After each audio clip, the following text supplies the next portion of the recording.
नमस्कार दोस्तों, एक बार फिर से स्वागत है आपका अपने YouTube चैनल जीके विद प्रेम पे। मैं हूं प्रेम सिंह, व्याख्याता इतिहास। अपने बात कर रहे थे प्राचीन भारतीय इतिहास की और दूसरा अपना टॉपिक चल रहा था वैदिक सभ्यता। इससे पहले जो अपना वीडियो था उसमें अपने वेदों के बारे में जाना। आज अपने बात करने वाले हैं वैदिक सभ्यता के ऋग्वैदिक काल की। तो आइए स्टार्ट करते हैं। सर्वप्रथम ऋग्वैदिक काल।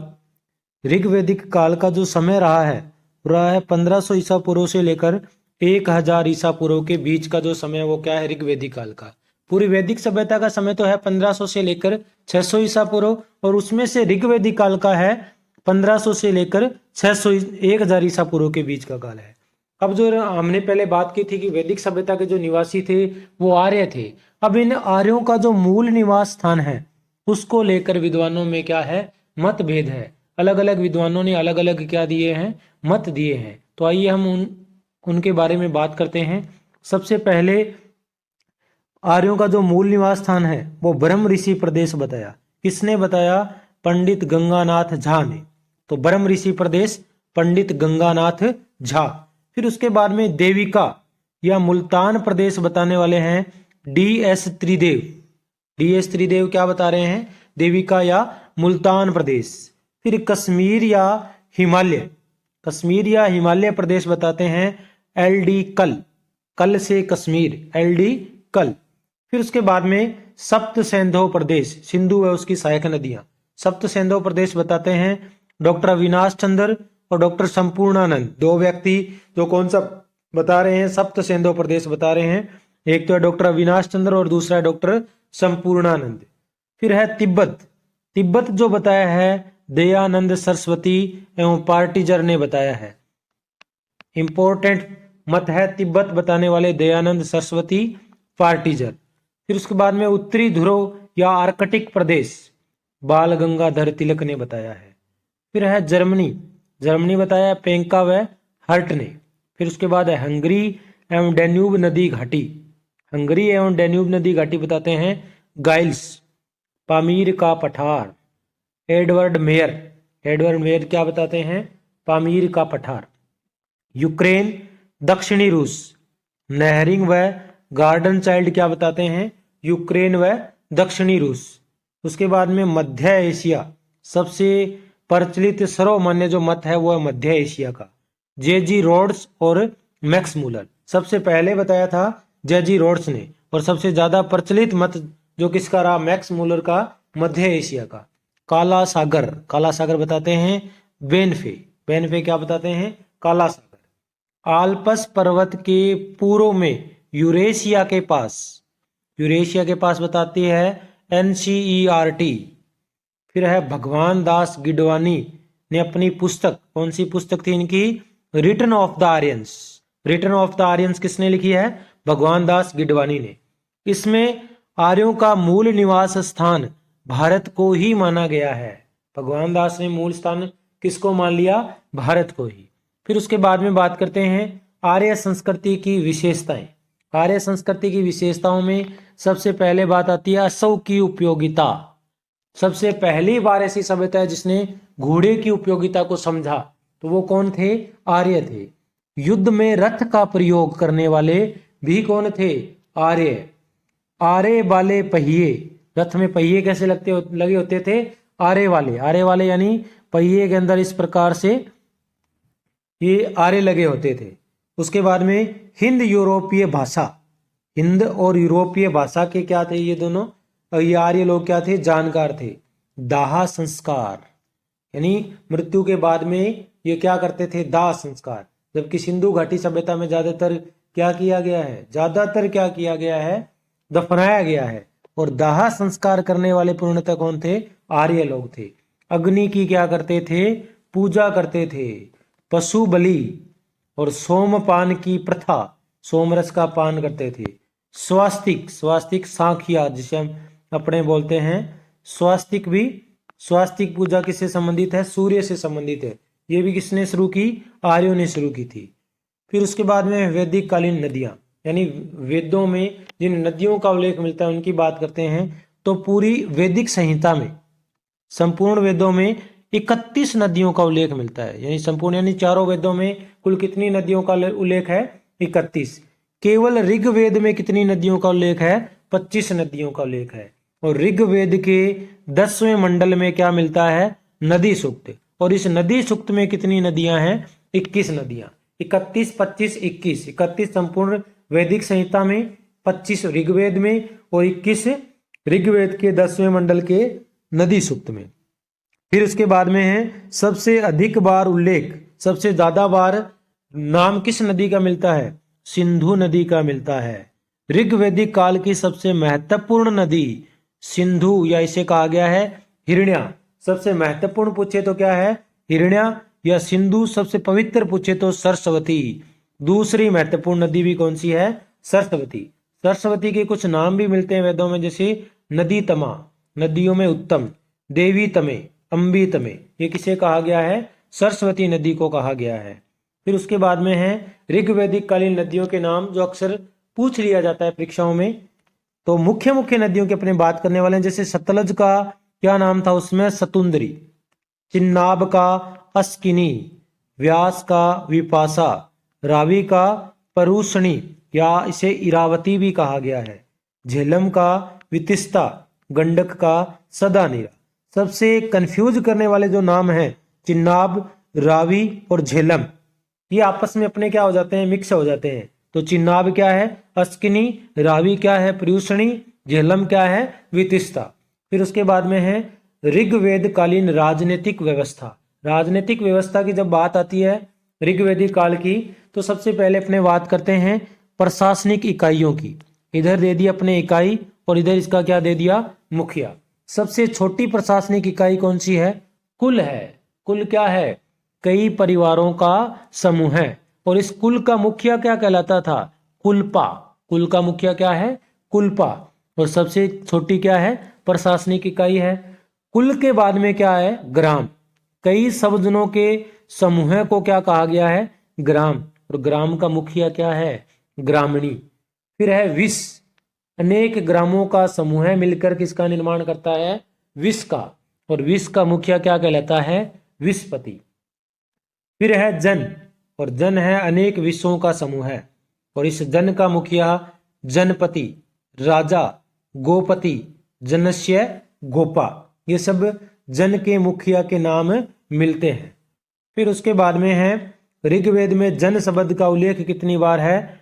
275 बार। 275 बार किसका उल्लेख मिलता है? जन शब्द का। जनपद शब्द का उल्लेख नहीं मिलता है। फिर वो तो थी प्रशासनिक इकाइयां।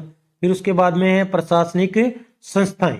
प्रशासनिक संस्थाओं में 4 संस्थाओं का उल्लेख मिलता है ऋग्वेद में। एक तो है सभा, दूसरी है समिति, तीसरी है विदत और चौथी है गण। सभा का ऋग्वेद में 8 बार उल्लेख मिलता है और समिति का ऋग्वेद में 9 बार उल्लेख मिलता है। विदत का ऋग्वेद में 122 बार उल्लेख मिलता है। गण का ऋग्वेद में 46 बार उल्लेख मिलता है। सभा कुलीन वर्गों की संस्था थी, यानी इसमें क्या है? विशिष्ट जो लोग थे कुलीन वर्ग, वही शामिल हो सकते थे। न्यायिक कार्य करने वाली संस्था थी, इसका अध्यक्ष सभ्य कहलाता था।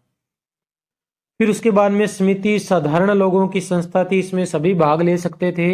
ये जो समिति है राजा का चुनाव करने वाली संस्था थी, इसका अध्यक्ष किसान कहलाता था।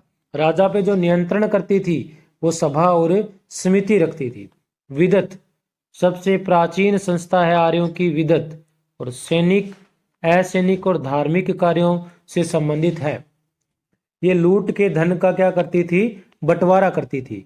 गण का 46 बार उल्लेख है, इसके बारे में ज्यादा ऋग्वेद में जानकारी नहीं मिलती है। फिर ऋग्वेदिक काल में महिलाएं सभा और विदत में क्या है? भाग लेती थी या ले सकती थी। लुडविंग ने सभा को उच्च सदन और समिति को निम्न सदन कहा है। उच्च सदन यानी राज्यसभा और निम्न सदन यानी लोकसभा। फिर है प्रशासनिक अधिकारी। प्रशासनिक अधिकारियों में ऋग्वैदिक काल में प्रशासनिक अधिकारियों की संख्या क्या थी? सीमित थी। और सबसे महत्वपूर्ण जो अधिकारी था वो कौन था? पुरोहित, राजा का शिक्षक, प्रदर्शक, पथ प्रदर्शक या मित्र। फिर उसके बाद सेनानी, ग्रामीणी, ग्राम का प्रमुख, पहले बात कर चुके हैं अपने। सपस था गुप्तचर, व्राजपति था चारागाह या बड़े जत्थे का प्रधान, और उपस्थि इभ्य राजा के व्यक्तिगत कर्मचारी थे। फिर उसके बाद में है दासरागे युद्ध। कौन सा युद्ध? दासरागे युद्ध। सबसे पहले बात करें इस युद्ध की जानकारी कहाँ से मिलती है? ऋग्वेद के 7वें मंडल से मिलती है। और किस नदी के किनारे लड़ा गया? रावी नदी या पर्यूषणी नदी के किनारे। किसके बीच में लड़ा गया? भरत वंश के राजा सुदास और अन्य 10 राजाओं के समूह के बीच में लड़ा गया। अब बात करते हैं इन अन्य 10 राजाओं के समूह की। तो इसमें 5 तो क्या थे? आर्य कबीले थे, और 5 क्या थे? अनार्य कबीले। 5 आर्य कौन कौन से थे? अन्नु, द्रुह, यदु, तुर्वस और पुरु। कौन कौन से? अन्नु, द्रुह, यदु, तुर्वस और पुरु। इनमें इन 10 राजाओं के समूह का नेतृत्व किसने किया था? पुरु ने किया था। 5 अनार्य की बात करें तो अनिल, पक्ता, भलानस, शिव और विशासनी, ये 5 क्या थे? अनार्य। फिर उसके बाद में युद्ध का कारण क्या था? तो राजा सुदास के द्वारा विश्वामित्र के स्थान पर अपना प्रधान पुरोहित किसको बना दिया? वशिष्ठ को। इस कारण विश्वामित्र नाराज हो गए और उन्होंने 10 राजाओं का एक संघ बनाया, और इस संघ के पुरोहित कौन बने? विश्वामित्र बने। इस युद्ध में सरिंजे कबीले ने सुदास का साथ दिया। कौन से कबीले ने? सरिंजे कबीले ने। भरत या त्रित्सु दोनों एक ही जन थे। भरत या त्रिस्तु एक ही जन थे, एक का ही नाम है। फिर उसके बाद में है ऋग्वैदिक कालीन सामाजिक जीवन। सामाजिक जीवन की जब बात आती है तो सबसे पहले नाम आता है परिवार का। परिवार या समाज कैसा था? पितृस्थात्मक था, यानी अपने नाम के पीछे किसका नाम लगता था? पिता का नाम लगता था। और फिर उसके बाद में है पिता की संपत्ति का उत्तराधिकारी कौन होता था? पुत्र होता था। धार्मिक अनुष्ठानों में पत्नी भी अनिवार्य रूप से क्या लेती थी? भाग लेती थी। और इस समय संयुक्त परिवार प्रथा प्रचलित थी। परिवार का मुखिया क्या कहलाता था? कुलपा। फिर बात करते हैं वर्ण व्यवस्था की। वर्ण जो शब्द है उसके 2 अर्थ है, एक तो है रंग, दूसरा है व्यवसाय का चयन। तो वर्ण व्यवस्था का प्राचीनतम उल्लेख हमें कहाँ मिलता है? ऋग्वेद के पुरुष सूक्त में मिलता है। और उसी पुरुष सूक्त में एक विराट पुरुष से 4 वर्णों की क्या बताई गई है? उत्पत्ति। इसके बारे में अपने पहले वाले वीडियो में बात कर चुके हैं। और वो 4 वर्ण कौन से हैं? ब्राह्मण, क्षत्रिय, वैश्य और शूद्र। ऋग्वैदिक कालीन वर्ण व्यवस्था किस पर आधारित थी? कर्म पर आधारित थी। ऋग्वेद के 9वें मंडल में, कौन से मंडल में? 9वें मंडल में कहा गया है, मैं कवि हूँ, मेरे पिता वैद्य भिषक हैं और मेरी माँ अन्न पीसने वाली है। ये जो वाक्य है कौन से मंडल में मिलता है? 9वें मंडल में मिलता है। सभी के कार्य अलग अलग है सब, लेकिन सभी किसकी कामना करते हैं? धन की कामना करते हैं। ऐसी बात ऋग्वेद के कौन से मंडल में मिलती है? 9वें मंडल में मिलती है। फिर समाज में प्रचलित प्रथाओं की बात करते हैं। तो इस समय प्रचलित प्रथा सबसे पहले नियोग प्रथा, विधवा का पुनर्विवाह। ये वैसे कुप्रथा नहीं है, अच्छी प्रथा है विधवा का पुनर्विवाह। अंतरजातीय विवाह, दास प्रथा और बहु विवाह। ये मुख्यतः 5 प्रकार की प्रथाएं ऋग्वैदिक काल में प्रचलित थी। अब नियोग प्रथा क्या है? ऐसी विधवा जो निसंतान हो वह संतान प्राप्ति हेतु अपने देवर के साथ संबंध स्थापित कर सकती है। इसको क्या कहा गया है? नियोग प्रथा कहा गया है। फिर ऋग्वैदिक कालीन लोगों के वस्त्र आभूषणों की बात करते हैं तो 3 प्रकार के वस्त्र मुख्यतः प्रचलित थे। एक तो है अधोवास्त्र यानी नीवी, नीचे जो पहने जाने वाला वस्त्र है। एक उत्तरीय है वास और एक है अधिवास। नीवी यानी कमर से नीचे पहने जाने वाला, उत्तरीय वास यानी कमर से ऊपर पहने जाने वाला भाग, अधिवास ऊपर से डालकर जैसे शॉल वगैरह अपने कह सकते हैं। उष्णीय पगड़ी। अब आभूषणों की बात करें तो मुख्य था निषक, ये गले का एक स्वर्ण आभूषण था। विनिमय का क्या था? ये माध्यम था। खद्दी, खद्दी कहा गया है कंगन को। कुंभ एवं कुरीर, सिर के आभूषण को क्या कहा गया है? कुंभ एवं कुरीर कहा गया है। फिर उसके बाद में है विवाह। इस समय 2 प्रकार के विवाह प्रचलित थे। एक तो है अनुलोम, दूसरा है प्रतिलोम। अनुलोम प्रतिलोम। अनुलोम में क्या है? उच्च वर्ण का लड़का और निम्न वर्ण की लड़की। अनुलोम यानी समाज को जो मान्य हो। जैसे उदाहरण मिलता है ब्राह्मण विमद एवं राजकन्या कमधु का विवाह। फिर प्रतिलोम में क्या है, निम्न वर्ण का लड़का और उच्च वर्ण की लड़की, ये समाज को मान्य नहीं था। जैसे महर्षि शुक्राचार्य की पुत्री देवयानी का विवाह राजा ययाति के साथ हुआ। फिर उसके बाद में एक शब्द आता है अमाजू।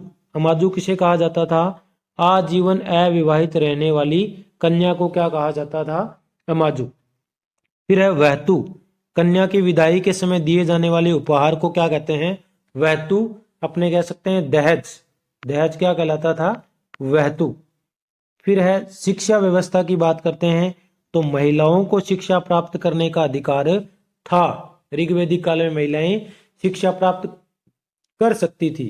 और पुत्री का क्या होता था, उपनयन संस्कार। उपनयन संस्कार यानी शिक्षा प्राप्ति से पूर्व किए जाने वाले संस्कार का क्या नाम है, उपनयन संस्कार। और ऋग्वैदिक काल में ये पुत्रियों को भी अधिकार था उपनयन संस्कार का। और ऋग्वेद के 8वें मंडल में कुछ विदुषी महिलाओं के नाम मिलते हैं, बात करते हैं। जैसे लोपामुद्रा, घोषा, शिक्ता, निवावरी, अपाला, आत्रेयी, सची, पलोमी, कक्षावर्ती, इंद्राणी, विश्वारा। इन प्रमुखतः 11 महिलाओं का नाम मिलता है किसमें, ऋग्वेद के 8वें मंडल में। और इन विदुषी महिलाओं को क्या कहा गया है, ऋषि कहा गया है। इस समय शिक्षा की पद्धति थी गुरुकुल, यानी गुरु के कुल में आश्रम में जाके शिक्षा प्राप्त करनी होती थी। और माध्यम क्या था, मौखिक शिक्षा दी जाती थी, किसी भी प्रकार की लिखित शिक्षा नहीं दी जाती थी, कंठस्थ करवाया जाता था। फिर उसके बाद में है ऋग्वैदिक कालीन आर्थिक जीवन। आर्थिक व्यवस्था का मूल आधार था कृषि एवं पशुपालन। अब ऋग्वैदिक कार्यों की मुख्य व्यवसाय की बात करें तो क्या था, पशुपालन। और गौण व्यवसाय क्या था, कृषि। इनका प्रिय पशु क्या था, घोड़ा। और महत्वपूर्ण पशु क्या था, गाय। ऋग्वेद में घोड़े अश्व का 215 बार और गाय का 176 बार क्या मिलता है, उल्लेख। सबसे ज्यादा किस पशु का उल्लेख है, ऐसा पूछ ले तो आपका उत्तर क्या रहेगा, घोड़े का उल्लेख है। ऋग्वेद के 4थे मंडल में कृषि संबंधी प्रक्रिया का उल्लेख है। कृषि से संबंधित 24 मंत्रों का उल्लेख मिलता है ऋग्वेद के कौन से मंडल में, 4थे मंडल में मिलता है। भूमि पर संपूर्ण कबीले का क्या होता था, स्वामित्व होता था। राजा का अधिकार नहीं होता था बल्कि किसका अधिकार होता था, पूरे कबीले का। बलि, राजा द्वारा प्रजा द्वारा राजा को दिए जाने वाला स्वैच्छिक कर जो था वो क्या था, बलि। ऋग्वैदिक काल में स्वैच्छिक है और उत्तर वैदिक काल में ये क्या हो जाएगा, अनिवार्य हो जाएगा। गाय को अष्टकर्णी कहा गया है। अष्टकर्णी जिसके कानों को छेदा गया हो। गाय को अवधन्या या अवध्यन्या कहा गया है, यानी जिसका वध नहीं किया जा सकता। गाय आर्यों के लिए संपत्ति का प्रतीक थी और विनिमय का माध्यम भी थी। फिर एक नाम आता है पणी। पणी था मवेशी चोर या व्यापारी। ऋग्वैदिक काल में ये मवेशी चुरा लेते थे, लेकिन उत्तर वैदिक काल में मुख्यतः क्या बन गए, व्यापारी बन गए। ऋग्वेद में केवल एक ही अनाज यव यानी जौ का उल्लेख मिलता है। कितने अनाज का उल्लेख, केवल एक। कौन से का, यव या जौ को। भूमि जोतने की शिक्षा सर्वप्रथम किसने दी, अश्वनी कुमारों द्वारा दी गई। भूमि जोतने की शिक्षा किसके द्वारा दी गई, अश्वनी कुमारों के द्वारा। फिर है कृषि से संबंधित मुख्य शब्दावली। इसमें है क्षेत्र या उर्वरा, ये कृषि योग्य भूमि को कहा गया है। सुन, लांगल, सिर। हल व उसका फाल क्या कहलाता था, सुन, लांगल व सिर। स्थिवी, स्थिवी था अन्नागार। उर्दर, अनाज मापक। दात्र या श्रेणी, फसल काटने का हंसुआ, दांती जो होती है। कुल्या, कूप, अवट या आस्मक चक्र सिंचाई के साधन थे। सिंचाई के साधन क्या थे, कुल्या यानी नहर, कूप, अवट एवं आस्मक चक्र। फिर उसके बाद में व्यापार एवं उद्योग धंधे। प्रमुख शिल्पी तक्षा या बढ़ई। कर्मा, धातु का काम करने वाला। स्वर्णकार, चरमकार। वाय क्या था, जुलाहा। कुंभकार। प्रमुख उद्योग था वस्त्र उद्योग। फिर वेकनाट या सूदखोर, ऋणदाता को कहा जाता था। अत्यधिक ब्याज लेने वाले को वेकनाट या सूदखोर कहते थे। ऋग्वैदिक आर्य लोहे से परिचित नहीं थे। उत्तर वैदिक काल के लोग जो आर्य थे वो परिचित थे, ऋग्वैदिक कालीन आर्य परिचित नहीं थे। ऋग्वैदिक धर्म, ऋग्वैदिक कालीन धार्मिक व्यवस्था की अपने बात करें तो ऋग्वेद में 33 देवताओं का उल्लेख मिलता है। कितने? 33 देवताओं का, या 33 कोटि देवताओं का। कोटि का अर्थ है प्रकार। ऋग्वैदिक देवता प्रकृति के प्रतिनिधि माने जाते थे। प्रकृति से रक्षा हेतु ही जो आर्य लोग हैं इन देवताओं की क्या करते थे? पूजा करते थे। यास्क ने ऋग्वैदिक आर्यों के देवताओं को 3 श्रेणियों में बांटा है, और वो 3 श्रेणियां कौन सी है? सबसे पहली श्रेणी है पृथ्वी के देवता, दूसरी है अंतरिक्ष के देवता, तीसरी है आकाश के देवता। अब पृथ्वी के देवता कौन कौन से थे? इसमें अग्नि, सोम, बृहस्पति, सरस्वती, पृथ्वी और अपानपात, ये किसके हैं? पृथ्वी के देवता हैं। अंतरिक्ष के हैं रुद्र, इंद्र, प्रजापति, पर्जन्य, मरुत और वायु। फिर आकाश के हैं सूर्य, धौंस, वरुण, मित्र, पुष्ण, अदिति, उषा और अश्विन। फिर है आर्यों के सबसे प्राचीन देवता कौन से थे? धौंस। सबसे पहले इसी की पूजा इन आर्यों ने शुरू की थी। इन्हें आर्यों का क्या कहा जाता है? पिता कहा जाता है। आर्यों का पिता कौन सा देवता है? धौंस देवता है। फिर बात करते हैं प्रमुख देवताओं की। सबसे पहले नाम आता है इंद्र का। ऋग्वेद के सबसे महत्वपूर्ण देवता कौन थे? इंद्र। ऋग्वेद के दूसरे मंडल में सर्वाधिक 250 सूक्त मिलते हैं, किसके? इंद्र को समर्पित है। इंद्र के प्रमुख नामों की बात करें, इन्हें वर्षा का देवता कहा जाता है, रथेष्ट, सकम्भियान यानी सर्वोत्तम खंभों का स्वामी, गोपति गायों का स्वामी और पुरंदर। इसके अलावा दूसरे जो महत्वपूर्ण देवता हैं वो हैं अग्नि। ऋग्वेद के दूसरे महत्वपूर्ण देवता, 200 सूक्त अग्नि की स्तुति में मिलते हैं। देवताओं व मनुष्यों के बीच मध्यस्थता का कार्य करते थे। इन्हें यज्ञ का देवता कहा गया है, देवताओं का मुख कहा गया है। आज भी अपने अगर यज्ञ करते हैं तो जो आहुति है वो किसको देते हैं? अग्नि को देते हैं। अग्नि को ही क्या कहा गया है? देवताओं का मुख कहा गया है। फिर है वरुण, तीसरे प्रमुख देवता थे। मित्र के साथ सहस्त्र स्तंभों वाले भवन में निवास करते थे। सहस्त्र स्तंभ यानी 1000 स्तंभ वाला भवन। ऋग्वेद में 30 बार उल्लेख मिलता है किसका? वरुण का। नदी, जल एवं समुद्र के देवता। ऋत का संयोजक भी किसे माना जाता है? वरुण को। ऋतस्य गोपा किसे कहा गया है? वरुण को। ऋत यानी नैतिक व्यवस्था का नियामक किसे कहा गया है? वरुण को। यहां से 1-2 बार क्वेश्चन आया है। फिर उसके बाद में वरुण को ईरान में अहरूमजदा और यूनान में ओनलेल कहा गया है। जेंदावेस्ता में वर्णित सबसे बड़ा देवता कौन है? वरुण। फिर उसके बाद में है सोम। सोम थे पेय पदार्थों के देवता। ऋग्वेद का 9वां मंडल किसको समर्पित है? सोम को समर्पित है। मरुत आंधी तूफान के देवता। पर्जन्य वर्षा एवं बादलों के देवता। पुष्ण पशुओं का देवता। उत्तर वैदिक काल में शूद्रों का देवता हो गया। पुष्ण का रथ कौन खींचते थे? बकरे। एक बार शायद ये क्वेश्चन पूछा गया है।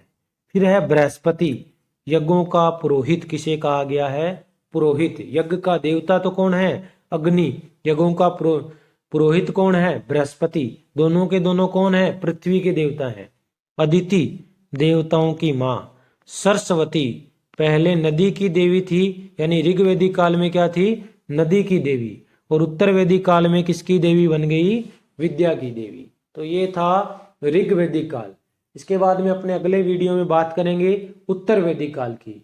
वीडियो अगर अच्छा लगे तो शेयर करें, कमेंट करें, लाइक करें। धन्यवाद।